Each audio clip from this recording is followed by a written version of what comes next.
Oke, assalamualaikum warahmatullahi wabarakatuh. Selamat datang kembali di acara saya Satu Jam Bersama Dr. Alin Yunita SPPD. Kali ini saya mengundang seorang dokter anak. Kita kenalan dulu, dengan beliau adalah Dr. Vita Pramatasari Harti, spesialis anak. Assalamualaikum Dr. Vita. Waalaikumsalam, Dok. Gimana kabarnya? Alhamdulillah baik, Dok. Iya, baik ya. Ya, jadi Dr. Vita ini menambah squad di jajaran RSUD Sionegoro Wonosobo dan udah mulai praktek di sini mulai minggu kemarin ya, Dok ya? Iya, Iya. pertama 1. Nah ya, jadi saya sekali mau promosiin beliau ke pemirsa semua. Oke, masih di 107,3 FM yang dipancarkan Sionegoro FM dari lantai 2 Gedung Rawat Jalan RSUD Sionegoro Wonosobo, Jalan Sionegoro nomor 1, Wonosobo Barat, Wonosobo. Oke deh. Nah, kali ini kita akan membahas tentang diare pada anak ya. Kenapa kita membahas kasus ini? Karena itu angka insidensinya tinggi banget dan sedang musim ini ya, Dok ya. Iya, benar, Dok. Oke, saya prolog dulu ya. Diare pada anak itu merupakan masalah kesehatan yang sering terjadi terutama di negara berkembang. Bahkan yang saya baca dalam 1 tahun kasusnya itu sampai 2,5 miliar ya. Padahal penduduk bumi ini berapa ya? 7 miliar.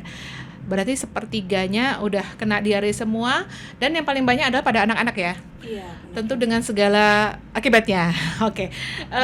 Jadi diare adalah frekuensi buang air besar yang lebih dari 3 kali sehari dan bentuknya cair. Oke, kita bahas lebih dalam lagi tentang ini dengan Dr. Vita. Bisa diterangkan, Dok, tentang diare pada anak ini sebetulnya urgensinya apa? Ya, jadi diare itu untuk kasusnya itu masih menjadi yang tertinggi pada anak dan balita. Kalau pada bayi bahkan masih menjadi pembunuh utama. Waduh, untuk iya. kematian bayi. Ya, jadi usia di bawah 1 tahun kematian terbanyak karena diare. Sedangkan pada balita itu penyebab kematian nomor 2 setelah pneumonia, dokter. J. Nah, urgensinya kita harus bahas karena memang sebenarnya penyakit itu bisa dicegah dan juga bisa diobati, namun memang angka kematiannya masih tinggi. Terutama yang disebabkan karena komplikasinya, yakni dehidrasi maupun gangguan keseimbangan elektrolit. Jadi jangan menganggap enteng tentang diare terutama pada anak ya. Kalau misalnya orang dewasa kan karena respon refleksnya juga bagus, respon hausnya bagus, jadi dia bisa bilang aku lagi diare banget, ini sebabnya juga mungkin tahu habis jajan di mana. Kalau anak kecil kan semua masih tergantung dari orang tua, jadi pola pengasuhan sangat berperan terhadap terjadinya diare ini ya, dokter ya. Kemudian ini aku tadi agak merinding dikit soalnya memang aku punya pengalaman ponakanku kandung sendiri meninggal karena diare. Oh, iya, Dok. Waktu kecil umur 11 bulan waktu itu. Ya. Udah. Jadi keinget deh. Ya oke deh. Kemudian diare ini gejala yang menyertai apa aja tuh, Dok, selain BAB cair? Apakah ada gejala yang lain juga yang bisa diketahui oleh ibu gitu? Ya, jadi gejalanya sebenarnya tergantung penyebabnya. Jadi antara lain yang paling sering itu ya demam, muntah, kemudian nyeri perut, kram perut seperti itu. Untuk diarenya sendiri juga tergantung penyebabnya. Kalau untuk penyebab terbanyak karena rotavirus itu biasanya diarenya cair, demamnya cuma sumer-sumer. Kemudian untuk yang penyebab terbanyak kedua yakni Shigella itu diarenya biasanya disertai lendir darah dan juga ada kram perut dan demamnya biasanya tinggi seperti itu. Gitu ya. Kalau anak yang lebih besar mungkin bisa ngomong ya. Kalau misalnya bayi ya, kadang-kadang kan kalau bayi kita lihatnya kan dia pakai pampers gitu ya. Gimana sih sebetulnya untuk mengetahui ini nih diare apa enggak gitu. Mungkin kalau misalnya yang enggak terlalu masif banget ya. Kadang-kadang kan mungkin terjadi frekuensi yang lebih tapi karena pakai pampers kurang terpantau ya, Dok ya? Iya. Itu kelemahannya beli pakai pampers ya, Iya. sorry, namanya apa sih? Itu jangan sebut merek ya, apa namanya? Popok. Popok ya. Pakai popok. Kalau misalnya nggak pakai popok main biasa kita tahu dia mencret, kita ganti celana berkali-kali. Tetapi kekurangan kalau pakai popok itu jadi nggak ketahuan ya kali gitu ya. Ya, jadi sebenarnya kembali ke pengertian diare. Jadi diare itu frekuensi BAB lebih dari sama dengan 3 kali dan atau perubahan dari konsistensi tinja menjadi lembek atau cair. Nah, jadi kalau dengan popok yang popok sekali pakai ya dok ya, Hmm. disposable itu. Jadi kita lihatnya mungkin kalau untuk frekuensi, kalau ibunya memang rutin ngecek sih mungkin ketahuan ya dok Iya, iya, berapa iya, kali iya. BAB. Tapi kalau nggak rutin ngecek ya mungkin dari konsistensinya itu. Ya memang dari IDAI pun sebenarnya tidak menganjurkan untuk penggunaan popok tersebut, lebih diutamakan dengan popok kain. Popok Gitu, kain. ya Oh, karena gitu. dengan kalau popok kain kan kalau bayinya BAB atau BAK kita langsung tahu, jadi bisa lebih mudah menghitungnya seperti itu dok. Oh, gitu ya. Oke. Kalau untuk yang berdasar kelompok umur tuh, kalau misalnya untuk yang bayi di bawah 1 tahun, yang batita, balita, ada perbedaannya nggak? Untuk frekuensinya ya, Heeh. kalau bayi memang apalagi yang mengkonsumsi ASI, terutama yang bayi di bawah 6 bulan ASI eksklusif, memang perubahan diarenya memang lebih susah diamati gitu karena kan Karena tidak memang bisa. dia pasti banyak pipis ya. Iya, karena kalau ASI bahkan BAB lebih dari 10 kali itu masih normal. Oh, gitu. Jadi biasanya yang dijadikan patokan dari ibunya atau pengasuhnya. Ini BAB-nya kok lebih cair atau lebih banyak dari biasanya, seperti itu. Nah, itu kita harus aware gitu. Iya. Jangan-jangan ini adalah diare seperti itu. Nah, tapi kalau yang sudah mendapat MPASI dan juga apalagi sudah anak-anak ya kita pakai patokan itu BAB lebih dari 3 kali atau perubahan konsistensinya menjadi cair tersebut. C. Oke, ini jadi gejala diare berserta yang lain-lain tuh sebetulnya cukup umum ya. Perut kembung, ya anak-anak sering banget memang perut kembung ya, apalagi yang masih harus ditepok di punggungnya itu ya. Iya. Yang bayi-bayi kecil, bayi-bayi masih bayi digendong gitu, Iya. jadi sering kembung, mual, muntah, gumoh gitu ya. Gumoh. Tapi itu gumoh yang normal, bukan yang muntah, yang Iya, penyakit ya. iya. Ada bedanya? Kalau gumoh biasanya memang setelah minum ya dok ya. Tapi kalau muntah yang penyakit ya selain mungkin tidak setelah selesai netek itu kemudian disertai dia lebih rewel. Kalau gumoh kan tidak rewel ya dok, cuma habis minum tahu-tahu gitu aja. Nah Iya, tapi iya. kalau muntah biasanya juga anaknya juga rewel karena sakit perutnya. Sakit perutnya. Iya. Oke deh, kita mau membahas lebih lanjut tentang diare ini, sebabnya apa saja, bagaimana cara penularannya, bagaimana pencegahannya. Kita break dulu Mas Dika. Kita mau cek apa ya? Tadi banyak banget yang nitip. Ini lagu nih ya. Ini dari temanku Rani Kusanti. Pesannya Michael Jackson, Mirror, Man in the Mirror, udah ada? Oke, kita dengarkan dulu. Ini lagunya dipesan untuk seluruh personel Baju Bang Fashion Week. Selamat menyimak, semoga bahagia selalu tercipta di hati. Oke, selamat mendengarkan.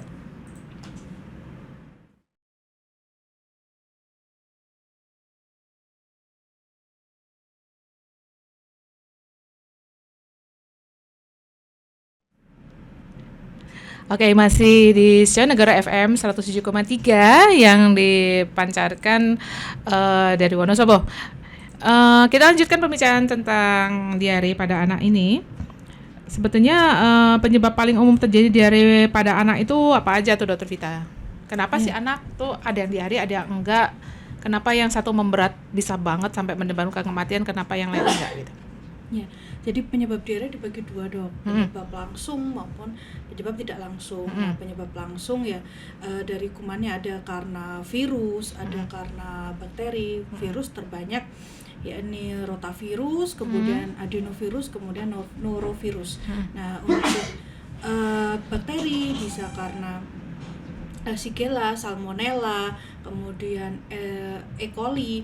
Kemudian untuk yang penyebab selanjutnya ini parasit. Nah, parasit ini juga banyak, kemudian juga amuba. Nah, untuk penyebab yang tidak langsung itu antara lain ya higien dari personalnya, jadi pola hidup Kurang bersih ya? ya jalan atau tidak. Kemudian juga kebersihan dari air minum, dimana yang sekarang lagi ngehits ya dok, 70% air minum Tercemar E. coli. di Indonesia sudah tercemar ya. Kemudian juga penggunaan jamban, karena ternyata juga masih banyak yang tidak BAB di jamban seperti itu. Kemudian kenapa ada yang berat, ada yang tidak. Sebenarnya juga kembali ke penyebabnya. Kalau seperti pada kolera akan terjadi dehidrasi yang berat karena memang masif untuk diarenya. Kemudian juga untuk dehidrasinya ada yang sampai parah, ada yang meninggal atau tidak. Sebenarnya tergantung dari, selain dari penyebabnya juga dehidrasinya tertangani atau tidak, seperti itu.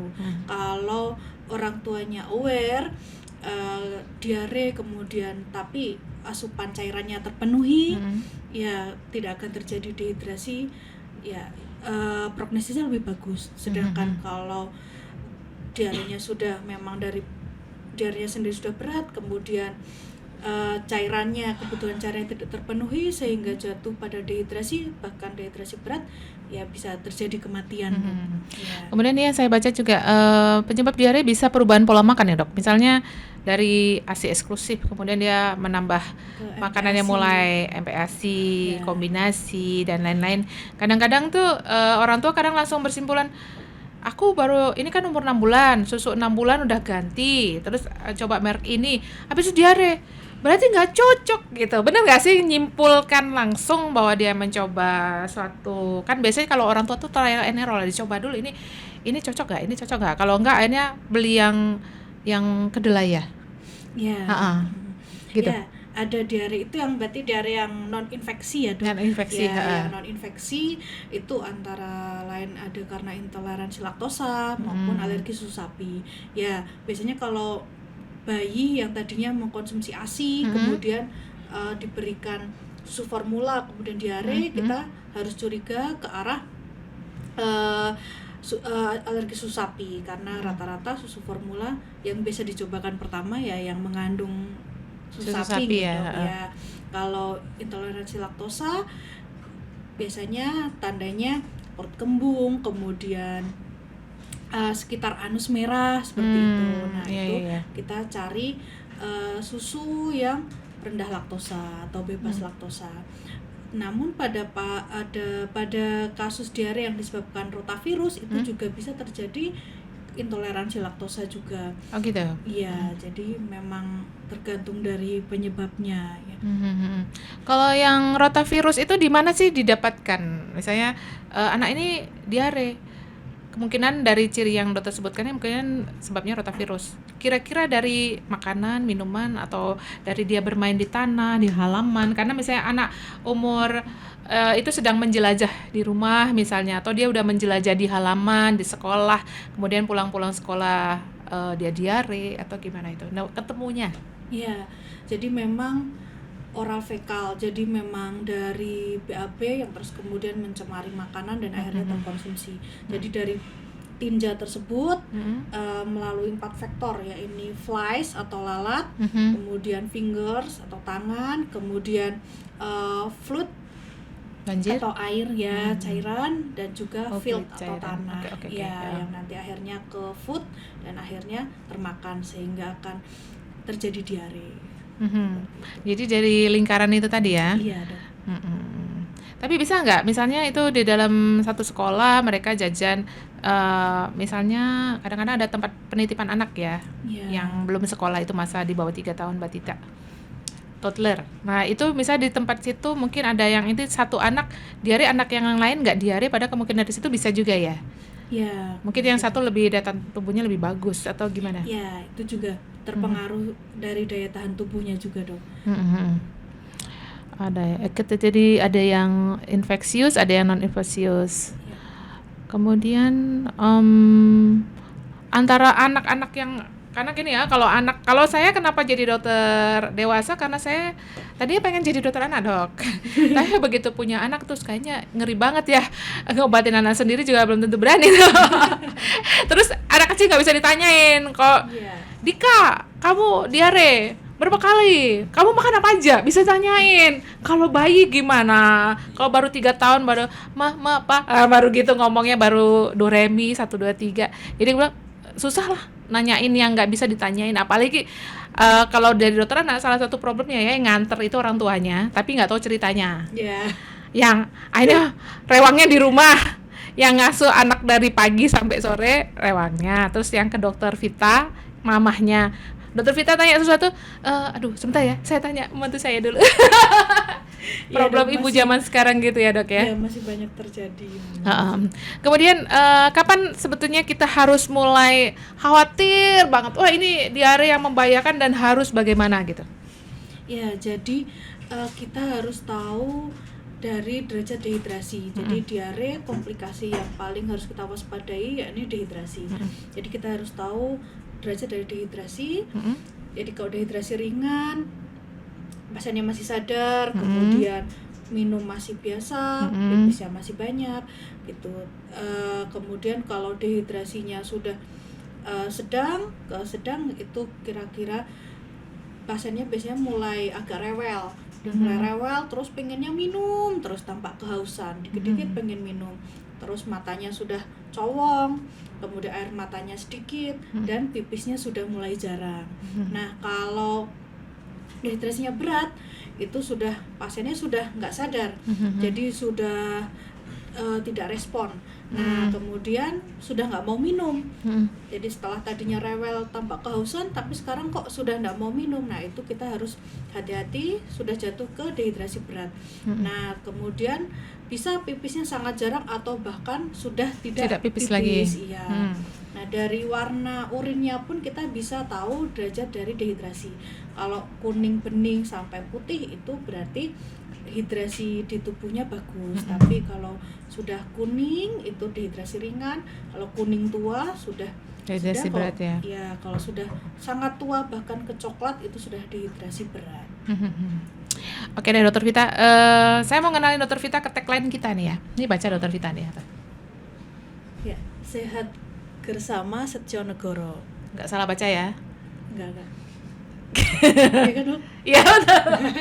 Kenapa nggak bersama? Iya, kenapa, Dok? Ya, karena lucu.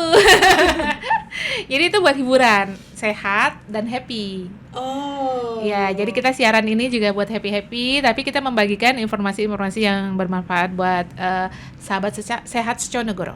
Oh, Ya, jadi kita punya panggilan untuk pemirsa kita, sahabat sehat Setjonegoro, gitu ya. Oke deh, kita dengarkan lagu yang kedua. Ini lagu pilihan dari Dr. Betty Yuliastuti, spesialis anestesi MSC. Beliau tugas di RSUD Sleman. Punya teman di Sleman nggak? RSUD Sleman? Ada dulu, tapi sekarang sudah pindah. Udah pindah. Bila mungkin lagi di kamar operasi ya. Pesannya adalah lagu Sempurna dari Andra and the Backbone. Ini gitarnya asik banget ini. Oke, selamat. Oh ya, ini pemirsa ya. Jadi karena saya udah nggak live langsung untuk YouTube-nya, nanti kita edit dulu. Takutnya kena ban lagi dari YouTube. Selamat mendengarkan.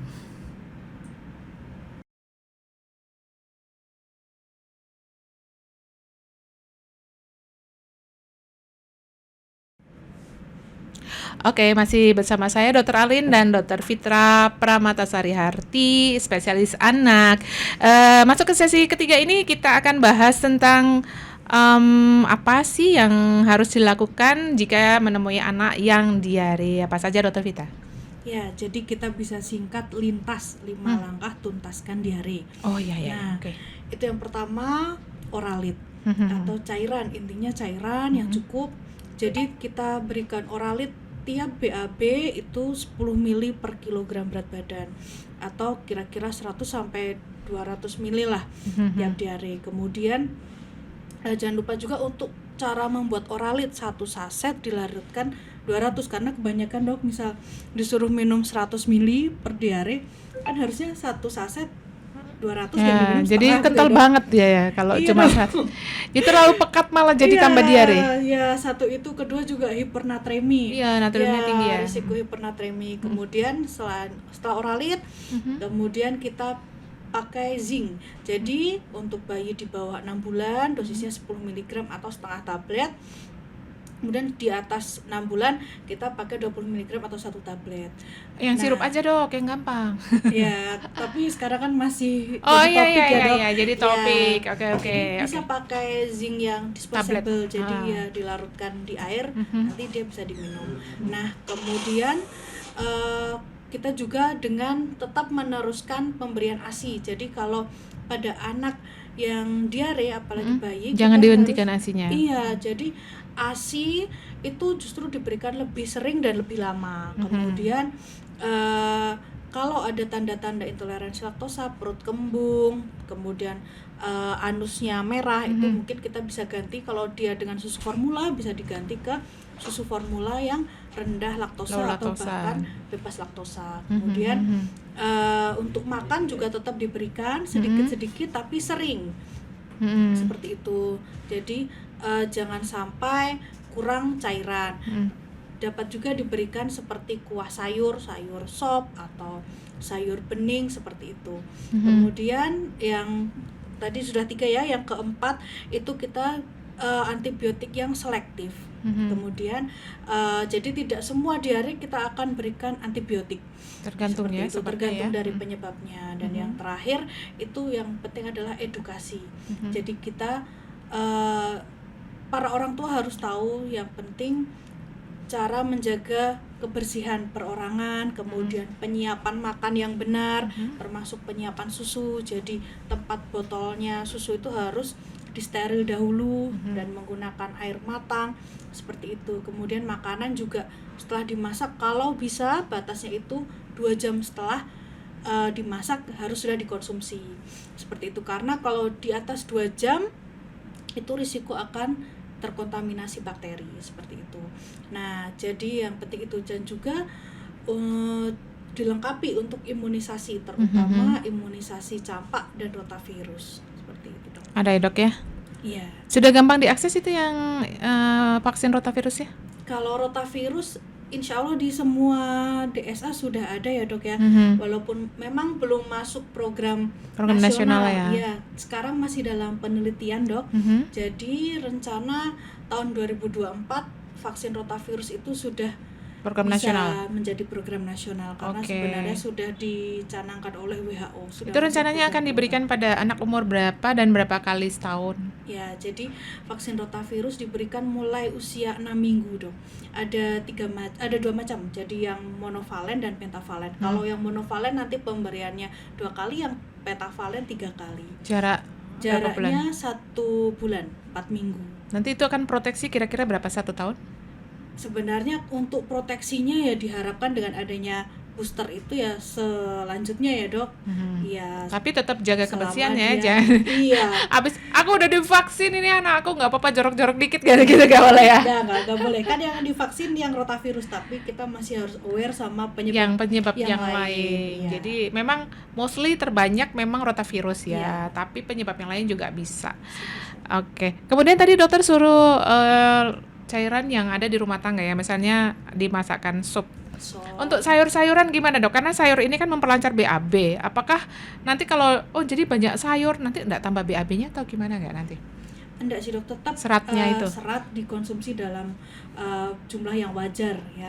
Jadi kalau anak-anak kan tidak seperti kita yang dewasa ya, Dok, harus banyak konsumsi buah dan sayur. Tapi kalau anak-anak sayurnya itu dan buahnya secukupnya seperti itu, dan lebih utama justru mengkonsumsi protein ya, karena lagi masa pertumbuhan ya. Iya. Kalau aku pertumbuhan ke samping ya kan. Udah mentok yang ke atas nggak bisa lagi. Iya betul, Dok. Kemudian kalau ini dokter untuk yang jus gimana, Dok? Kalau lagi diare butuh cairan banyak, terus kalau mama bilang ini ada mangga tak buatin jus mangga deh, atau jus apa yang lain, kira-kira tambah bikin diare nggak sih itu? Sebenarnya bukan di masalah buahnya ya, Dok, tapi gulanya. Nah, kalau nggak pakai gula? Kalau nggak pakai gula, asal ya jumlahnya kembali ke jumlah yang normal sih tidak apa-apa. Cuman memang sebaiknya dihindari makanan yang masih merangsang ya, Dok, misal yang terlalu kecut atau terlalu pedas. Nah, itu memang selama diare sebaiknya dihindari. Ya memang kalau yang pedas kecut untuk maknya aja ya. Tidak ya, Dok. Ya untuk anaknya ya. Kemudian ini dokter, kalau misalnya ini kan rumahnya misalnya jauh dari apotik, jauh dari rumah sakit, untuk membuat oralit kita bikin larutan gula garam itu, Dok. Cara buatnya gimana, Dok? Ya. Itu masih relevan sampai sekarang kan? Sebenarnya oralit sekarang nyaris di semua puskesmas sudah ada. Kalau di Wonosobo, Dokter Vita nggak tahu, rumah ada yang di Pucuk Bukit, yang untuk akses ke kecamatan itu jauh. Di sini kan kayak gitu Ninja Hattori, mendaki gunung, melewati lembah, sungai, melewati indah ke samudra. Dokter Vita harus keliling gini ya. Besok kita ajakin ini keliling Wonosobo. Iya. Ya, jadi harus dipikirkan juga yang area-area yang susah mendapat akses. Jadi kan nggak harus ini harus minum Oralit, malah karena nggak ada Oralit malah nggak ada apa-apa. Jadi yang harus dikerjakan dulu. Nah, jadi yang pertama jelas kita berikan cairan aja. Jadi kalau memang tidak ada Oralit kan karena membuat sendiri juga belum tentu takarannya benar, memang bisa sih dengan 1 sendok gula ditambah sedikit garam seperti itu. Atau kalau memang tidak, dengan itu tadi Dok, kuah sop, kuah sayur bening itu boleh, karena kan ada gula dan juga ibunya Ada kasih garamnya gula, juga ada ya. garam ya. Dan juga asinya tetap diteruskan. Lanjut ya. Iya. Kalau modal minuman misalnya maaf menyebut merek kayak Pocari gitu bisa juga, Dok? Bisa, tapi memang agak asem ya Dok kalau Agak kecut ya? Iya, agak kecut. Itu maknya yang suka. Oke deh, tadi udah disampaikan apa yang harus dilakukan ya. Kemudian kalau ini Dok, cara pencegahan tadi untuk anak-anak harus gimana nih? Pencegahan diare ya Dok. Ah, ah. Ya, jadi yang penting jelas sanitasinya harus dijaga. Jadi kebersihan termasuk ya mandi 2 kali sehari, gosok gigi seperti itu, kebersihan rumah. Kemudian juga cuci tangan, terutama setelah dari kamar mandi dan sebelum makan. Kemudian vaksinasi. Jadi vaksinasi campak dan rotavirus. Ada kaitannya ya? Ya, jadi kalau diare juga bisa disebabkan oleh campak. Ya. Juga kemudian vaksinasi rotavirus, kemudian pemberian vitamin A ya, yang kapsul biru untuk usia 6-11 bulan dan juga kapsul merah untuk usia di atas 1 tahun untuk mencegah penyakit campak tadi. Jadi akan mencegah diare juga. Dan juga penyiapan makanan yang benar yang tadi sudah saya sampaikan. Makanan yang dimasak paling lama, kalau idealnya seperti kita lihat orang-orang Jepang ya Dok. Apa tuh? Masakan pagi masak, siang masak. Memang idealnya begitu ya. Iya. Jadi kalau kita nggak masak nasi buat 3 hari, jangan dicontoh, jelek banget. Nggak. Zaman dulu saya masih nemuinnya seperti itu. Waktu aku masih kecil, aku ke rumah mbahku tuh masak sehari 3 kali. Yeah. Untuk makan pagi ya dimasaknya pagi, makan siang nanti masak lagi. Bahkan berasnya masih fresh banget, baru ditumbuk. Jadi vitaminnya masih komplit. Kalau kita sekarang udah banyak kemudahan teknologi, dan itu akhirnya jadi membuat orang malesnya meningkat. Iya. Mager, masak nasi buat 2 hari sekalian penuh tuh rice cookernya misalnya kayak gitu kan. Gak sehat banget ya. Iya, sebenarnya seperti itu. Oh ya, sama menambahkan untuk susu formula juga, apalagi yang susu formula kalengan itu kalau bisa dibuka dari pertama dibuka sampai selesai dikonsumsi itu tidak lebih dari 1 minggu, karena setelah 1 minggu akan tumbuh bakteri namanya bakteri Sakazaki. Oh, berarti beli yang kecil-kecil aja. Iya. Itu Devita kalau beli buat anaknya jangan yang langsung 600 gram atau 1 kilo. Iya. Iya kan nanti karena buka tutup terus ya. Jadi mendingan kalau kamu beli yang 600 gram, kamu beli yang isi ulangnya itu yang kecil-kecil. Kan? Nanti isi berapa gram, paling berapa sih, 200 gram gitu ya. Itu pakai, nanti ganti baru lagi, berarti kan baru lagi. Gitu ya Dok ya? Iya, termasuk juga cemilan Dok. Jadi biskuit seperti Oreo, misalnya nyebut merek bisa. Ya, biskuit kalau bisa yang beli yang kemasan kecil. Jadi dibuka makan langsung habis. Iya. Enggak didiamin kebuka berapa lama seperti itu. Nanti akan meningkatkan risiko infeksi bakteri. Oke, kalau untuk makanan Dok, ada nggak sih yang harus dihindari? Ini nih beberapa pantangan makanan untuk anak diare, misalnya makanan berminyak, berlemak. Itu hubungannya gimana Dok? Ada beberapa yang memang karena diare gangguan penyerapan dari lemak Dok. Jadi kalau lemak tidak tercerna nanti akan memperberat diarenya. Seperti itu juga yang makanan yang terlalu manis, karena nanti akan meningkatkan dari osmolaritas cairan yang di dalam lumen usus, jadi malah akan menarik cairan jadi malah akan menyebabkan lebih parah diarenya. Dan WHO itu dulu oralit yang ada oralit lama, ada oralit baru dong. Oh gitu, Nah, ada komposisinya, ada yang berganti kah? nah, itu dari kadar gulanya itu berbeda dok. Diturunkan? Jadi, diturunkan karena yang lama itu ternyata osmolasnya terlalu tinggi. Iya. Jadi malah ya, menghindari itu, dan juga kalau memang ada tanda intoleransi laktosa, dihindari makanan-makanan yang mengandung laktosa. Oke, masih dengan saya Dr. Alin dan Dr. Vita Pramatasari Harti, spesialis anak. Oke, kita break untuk yang ketiga ini, pesanan dari Dr. Gregory Hadi Anung. Beliau adalah Direktur Rumah Sakit Respira Yogyakarta. Pesennya adalah November Rain dari Guns N' Roses. Dr. Vita tahu nggak Guns N' Roses? Enggak ya, kamu angkatan jauh banget ya. Saya katanya Peter Pan dok. Oh ya, angkatannya Peter Pan. Aku masih tahu juga Peter Pan. Oke, selamat menikmati.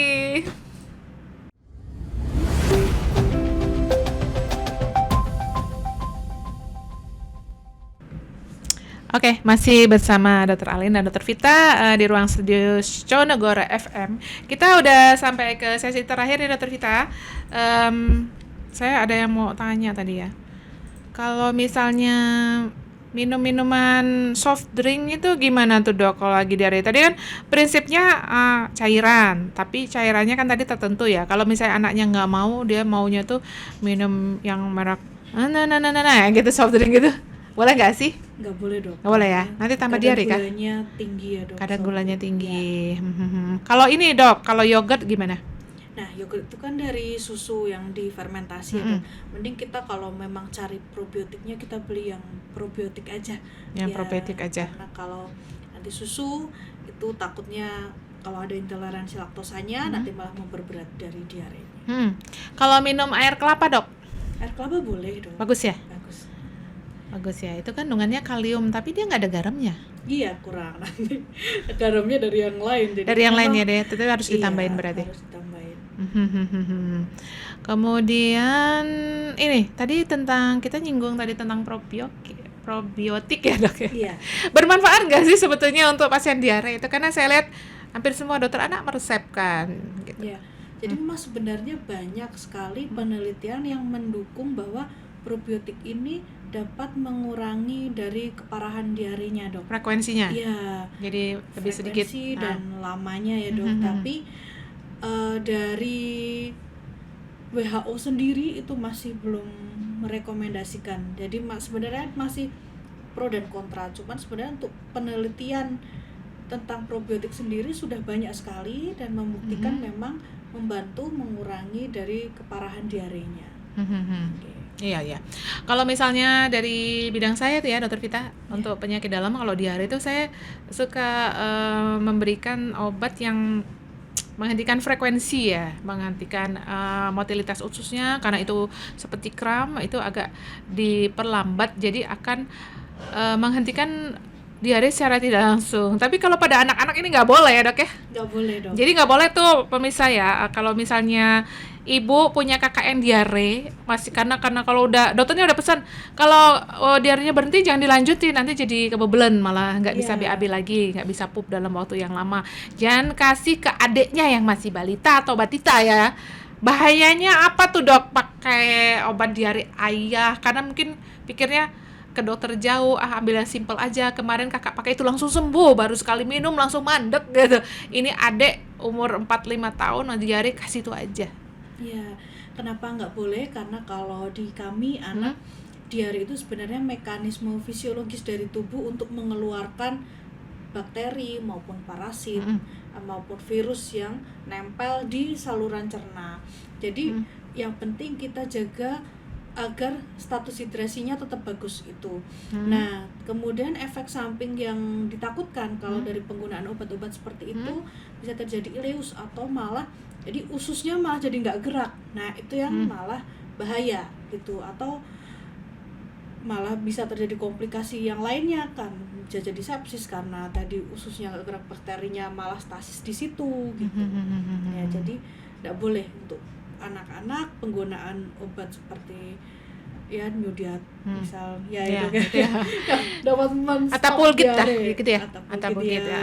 nggak boleh Ya, itu. tapi kadang-kadang nanti dokter suka dikomplain sama ibu pasien tuh. Dok, saya udah 3 hari sini anak saya masih diare juga. Kenapa dokter nggak bisa bikin anak saya segera berhenti sih diarenya gitu ya? Ya itulah pentingnya kita edukasi dan memang orang tua harus tahu bahwa itu diare itu sebenarnya mekanisme normal dari tubuh untuk mengeluarkan. Kalau nggak berhenti ya berarti memang masih ada Masih nih. banyak kumannya di Iya, dalam. di dalam gitu.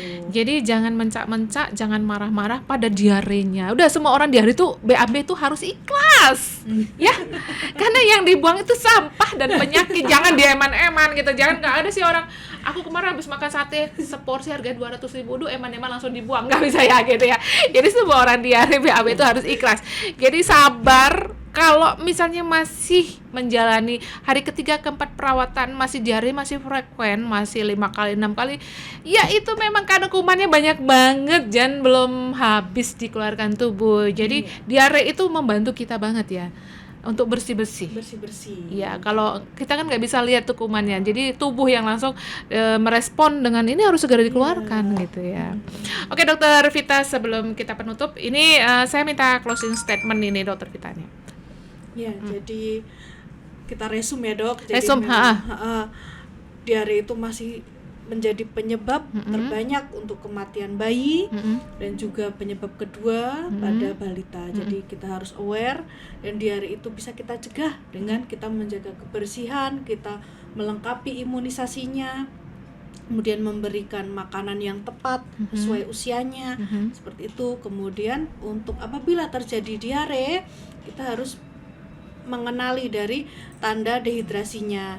Nah, kita juga harus tahu kapan anak dibawa ke rumah sakit. Jadi kalau sudah ada tanda dehidrasi sedang, sudah mulai rewel, tampak kehausan, harus segera dibawa ke rumah sakit untuk mendapatkan bantuan ya. Kemudian Oke, kita break dulu ya. Ya. Oke.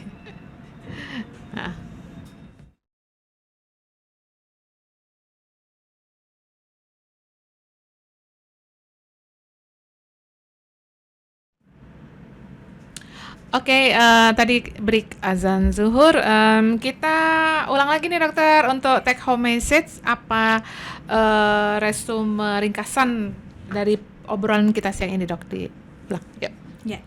Jadi penyebab diare masih jadi penyebab kematian terbanyak pada bayi dan nomor 2 pada balita. Jadi kita harus aware, kita harus bisa mengenali dari tanda-tanda dari dehidrasi agar bayi tidak jatuh pada kondisi dehidrasi berat. Kemudian juga kita harus bisa mencegah yakni dengan cuci tangan, jaga sanitasi lingkungan, BAB di jamban, kemudian menjaga kebersihan makanan. Jangan lupa sebelum makan juga cuci tangan, juga ini menjaga kebersihan dari alat makannya. Terus lengkapi dari imunisasinya, terutama campak dan rotavirus. Jangan los ya. Oke. Kemudian kalau pasiennya sudah ada tanda dehidrasi, kita harus segera bawa ke rumah sakit seperti itu atau ke dokter terdekat ya dok. Jadi agar mendapatkan penanganan yang lebih cepat, lebih dini sehingga pasiennya tidak sampai jatuh ke kondisi dehidrasi berat, apalagi sampai shock. Sampai shock ya, itu yang menyebabkan kematian pada banyak bayi-bayi ya dokter ya. Oke, itu tadi perbincangan kita tentang diare pada anak dan saya sekalian memperkenalkan Dokter Vita Pramatasari Harti spesialis anak yang udah praktek di RSUD Sjonegoro Wonosobo. Selain itu dokter praktek di mana lagi dokter? Mungkin dicari pemirsa kita. Ya saya di RS Adina dan juga di Klinik Pahlawan dokter. Oh di Klinik Pahlawan dan RSIA Adina. Oke. Ini biasanya Dokter Vita kalau sama aku tuh sebetulnya saya minta tamunya nyanyi. Tapi kita belum persiapan ya, mungkin next aja ya. Yang next deh. Nah ini penutup ini buat teman-teman aku tadi yang udah pesen lagu ya, tak sebutin satu-satu ya. Rumah Singgah Fabio makasih Bu Dokter. Oke, ini dari teman aku di Jambi. Fajar Alaidrus perawat. Dulu aku dari Jambi Dokter Vita, SMA-nya. Iya. Sama Raden Ahmayani ikut-ikutan. Biasanya mereka aktif kalau kita lagi siaran. Kemudian ada yang titip lagu lagi, Dokter Cucu Sumarna dari lereng gunung. Apa ya Cus? Aku lupa nama gunungnya. titip lagu Adera Lebih Indah dan Rosa Cinta Dalam Hidupku. Katanya salam buat istrinya tersayang. Oh ya memang nih luar biasa ini suami sayang istri. Ya cucus. Kemudian ini ada lagi nih yang terakhir nih, request lagu dong Bu Dokter, Simfoni yang Indah dari Once buat semua anggota grup Baju Bang Kenerangan dari Widodo Ragil. Oke, demikian acara kita kali ini. Saya makasih banget Dokter Vita. Mungkin tadi Poli belum selesai. Dilanjut ya. Dilanjutkan habis ini. Maafkan pasien, kita ke break dulu karena kita siaran ini. Sampai jumpa di acara saya minggu depan insya Allah kalau diberi kesehatan dan umur, dengan tema yang lain yang juga menarik. Dan nanti acara ini akan kami tampilkan di YouTube mungkin besok ya. Besok kita edit dulu. Mas Devita nanti ngedit. Saya makasih banget. Saya tutup dengan wabillahi taufik walhidayah. Wassalamualaikum warahmatullahi wabarakatuh. Waalaikumsalam warahmatullahi wabarakatuh.